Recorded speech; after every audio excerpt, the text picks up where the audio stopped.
తెలుగు రాష్ట్రాల్లో 450కి పైగా రోబోటిక్ సర్జరీలు సక్సెస్ఫుల్ గా చేసిన ఘనత మణిపాల్ హాస్పిటల్దే.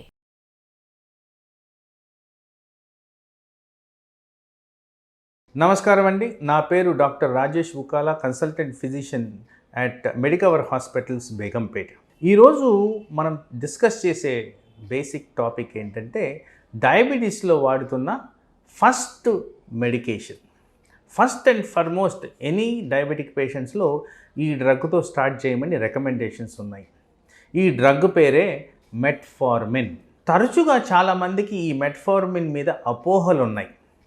ఫస్ట్ అండ్ ఫార్మోస్ట్ ఉన్న అపోహ ఏంటంటే, ఎనీవే నేను డయాబెటిక్ పేషెంట్స్లో ఫస్ట్గా వాడబోతున్న మెడిసిన్ అని చెప్పాను కాబట్టి, అలా ఫస్ట్ మెడిసిన్గా వాడుతున్నప్పుడు తరచుగా వచ్చే క్వశ్చన్స్, సార్ ఒక్కసారి మందు స్టార్ట్ చేస్తే మళ్ళీ ఆపలేం కదా అని. ఇక్కడే దీని గురించి కొద్దిగా అడ్వాంటేజ్ ఉందండి. డయాబెటిక్ మెడిసిన్ మెట్ఫార్మిన్ ఏదైతే ఉందో, ప్రీ డయాబెటిక్ కండిషన్స్లో శాస్త్రపరంగా నిరూపించింది ఏంటంటే, proper usage, proper dieting, proper physical activity చేస్తే డయాబెటీస్ని అవాయిడ్ చేయొచ్చు అని కొన్ని స్టడీస్లో మెన్షన్ చేశారు. డెఫినెటివ్గా ఉన్న ఆన్సర్ ఏంటంటే, ఇదే మెడిసిన్తో డయాబెటిక్ కాంప్లికేషన్స్, డయాబెటిక్ ఫుల్ ఫ్లెజ్డ్గా రాకుండా ఉండేదానికి ఈజీగా అరౌండ్ 3 to 4 years పోస్ట్పోన్ చేయొచ్చు అని కూడా సైంటిఫిక్ డేటా కాంక్రీట్ పబ్లికేషన్స్తో ఉంది. సో అంత ఇంపార్టెంట్ డ్రగ్ ఇది. సో ప్రథమంగా first drug to be used in diabetes. ఇంకొకటి మోస్ట్ ఇంపార్టెంట్గా, దానివల్ల మనకి ప్రీ డయాబెటిక్ స్టేట్ని పోస్ట్పోన్ చేసుకుంటూ డయాబెటీస్ రాకుండా కూడా చేసుకోవచ్చు. అయితే ఎక్కువ శాతం మనం వాడేది ఈ డ్రగ్ టైప్ 2 డయాబెటీస్ కండిషన్స్లో. ఎందుకు టైప్ 2 డయాబెటీస్ కండిషన్స్లో వాడతాము అంటే, ఇది వెయిట్ తగ్గించడమే కాకుండా షుగర్ లెవెల్స్ని కూడా రెగ్యులేట్ చేస్తూ కాస్త కొలెస్ట్రాల్ మీద కూడా ప్రభావం చూపించే మెడిసిన్. అందుకోసం దీన్ని ఇంపార్టెంట్గా ఫస్ట్ లైన్ డ్రగ్ అంటాం. ఇక్కడే కాకుండా ఎవరికైతే టైప్ 1 డయాబెటీస్ ఉంటుందో, ఎక్కడైతే ఇన్సులిన్ ఉత్పత్తే అసలు ఉండదో, వీళ్ళల్లో మెట్ఫార్మిన్తో కాంబినేషన్ విత్ ఇన్సులిన్ వాడితే బెనిఫిట్స్ ఎక్కువగా ఉన్నాయని కూడా, రిక్వైర్మెంట్ ఆఫ్ ఇన్సులిన్ తక్కువ డోసుల్లో, తక్కువ మోతాదుల్లో ఉంటుందని కూడా సూచనలు ఉన్నాయి. అలాగే మెట్ఫార్మిన్ ట్యాబ్లెట్ మనకి ప్రెగ్నెన్సీలో మోస్ట్ సేఫ్.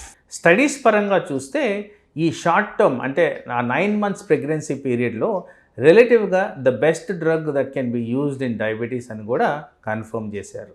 అలాగే దాంతోపాటు ఇన్సులిన్ కూడా వాడతాం కాబట్టి ఇన్సులిన్ అండ్ మెట్ఫార్మిన్ టుగెదర్ ఇంకా బెటర్గా మనకి అవుట్కమ్స్ ఇస్తాయి. ఎవరికైతే హై లెవెల్ ఆఫ్ షుగర్స్ ఉన్నాయో, ఎక్కువ శాతం వేరే డయాబెటిక్ మెడిసిన్స్ ఈ ప్రెగ్నెన్సీ టైంలో సూట్ కావు. ఓన్లీ మెడిసిన్ సేఫ్ అంటే ట్యాబ్లెట్ రూపంలో మెట్ఫార్మిన్. అలాగే విమెన్లో తరచుగా గమనిస్తున్నది కొద్దిగా irregular menstrual periods, obesity, thyroid related problems. దీన్ని పీసీఓడి అంటున్నారు, పాలిసిస్టిక్ ఓవేరియన్ డిజీజ్. ఈ కండిషన్లో కూడా మెట్ఫార్మిన్కి రోల్ ఉంది. దానికి సంబంధించిన వ్యాధికి సంబంధించిన కొన్ని సిమ్టమ్స్ని మెట్ఫార్మిన్ ద్వారా నివారించవచ్చు. So very very important drug అండి ఇది మెట్ఫార్మిన్ అనేది.